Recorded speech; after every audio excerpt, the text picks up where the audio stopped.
Question है missing number का। यहाँ पर हमें पता लगाना है कि प्रश्न चिन्ह के स्थान पर कौन सी संख्या आएगी। तो आइए सबसे पहले यहाँ पर हम पैटर्न को समझते हैं। आप देखिए यहाँ पर जो पहली पंक्ति है उसमें तीन संख्याएं हैं, 15 है, 225 है, 30 है। इन तीनों संख्याओं में क्या संबंध है, सबसे पहले तो हम यहाँ पर यही पता लगाते हैं। तो आप ऐसा सोच रहे होंगे कि यहाँ पर 15 लिखा हुआ है और यहाँ पर 225 लिखा हुआ है, तो 15 का संबंध 225 से है। और कैसा संबंध है ये भी आपको पता है कि अगर हम 15 का वर्ग करेंगे ना तो कितना आएगा, 225 आएगा, क्योंकि 15 का वर्ग क्या होता है, 225 होता है। तो यहाँ पर अब आप ये देखिए कि अगर यहाँ पर 15 का वर्ग 225 लिखा हुआ है, तो उसी प्रकार यहाँ पर अगर 7 लिखा हुआ है तो यहाँ पर 7 का वर्ग 49 लिखा होना चाहिए था ना, लेकिन यहाँ पर तो 70 लिखा हुआ है। तो इस तरह का पैटर्न तो यहाँ पर लग नहीं रहा।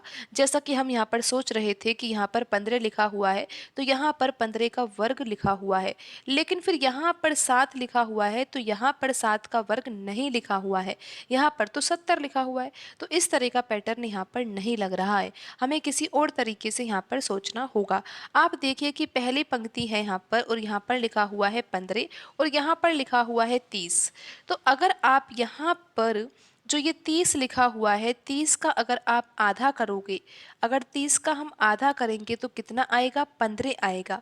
जब आपको ये पता लग गया है कि 30 का आधा करने पर 15 आया है और आपने देखा कि यहाँ पर जो ये संख्या लिखी हुई है ये 15 है, तो जो यहाँ पर भागफल आया है ना 15, उसका गुणा आपको किससे करना है, जो यहाँ पर ये संख्या लिखी हुई है 15, इससे आप जब गुणा करोगे तो यहाँ पर 225 आएगा। तो इस तरीके से भी यहाँ पर 225 आ सकता है। आप एक बार फिर से समझिए कि यहाँ पर जो 30 लिखा हुआ है इसका आधा करना है। 30 का आधा कितना होता है ये आपको पता है कि 30 में अगर 2 से भाग दिया जाएगा तो भागफल यहाँ पर 15 आएगा, और इसी भागफल का गुणा हमें किससे करना है, जो यहाँ पर ये संख्या लिखी हुई है पहली संख्या, उसी से हमें गुणा करना है और यहाँ पर आ जाएगा गुणनफल कितना, 225। आप देख सकते हो कि यहाँ पर ये संख्या 225 ही है। अब यही पैटर्न हमें दूसरी पंक्ति में लिखी हुई संख्या में भी लगाना होगा और पैटर्न की हमें जांच करनी होगी कि ये पैटर्न सही भी है या नहीं। तो आपको पता है कि यहाँ पर 30 लिखा हुआ था तो हमने 30 का आधा किया था ना, और उसी प्रकार यहाँ पर 20 लिखा हुआ है तो हम यहाँ पर 20 का आधा करेंगे, और 20 का आधा तो किसके बराबर होता है, 10 के बराबर होता है। अब यहाँ पर जो ये भागफल आया है वो 10 आया है, तो 10 का गुणा हमें किस संख्या से करना है, जैसा कि आपने देखा कि यहाँ पर भागफल 15 आया था, तो भागफल का गुणा हमने यहाँ पर जो पहली संख्या 15 थी ना उससे किया था, तो यहाँ पर ये 225 आया था।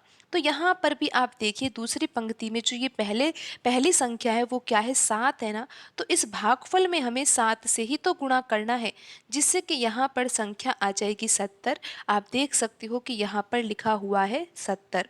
तो ये पैटर्न यहाँ पर बिल्कुल सही है। अब हम इस पैटर्न को यहाँ पर तीसरी पंक्ति में भी लगा देते हैं और पता लगाते हैं कि प्रश्न चिन्ह के स्थान पर कौन सी संख्या आएगी। तो आप देखिए कि यहाँ पर जैसे कि 20 का आधा किया गया था, तो उसी प्रकार यहाँ पर 8 लिखा हुआ है, तो हमें 8 का आधा करना है। तो 8 का आधा कितना होता है, 4 के बराबर होता है। अब आप देखिए कि जैसे कि यहाँ पर भागफल 4 आया है और यहाँ पर आपने देखा था कि भागफल 10 आया था, तो भागफल में हमने गुणा किससे किया था, 7 से, जो कि यहाँ पर पहली संख्या लिखी हुई थी।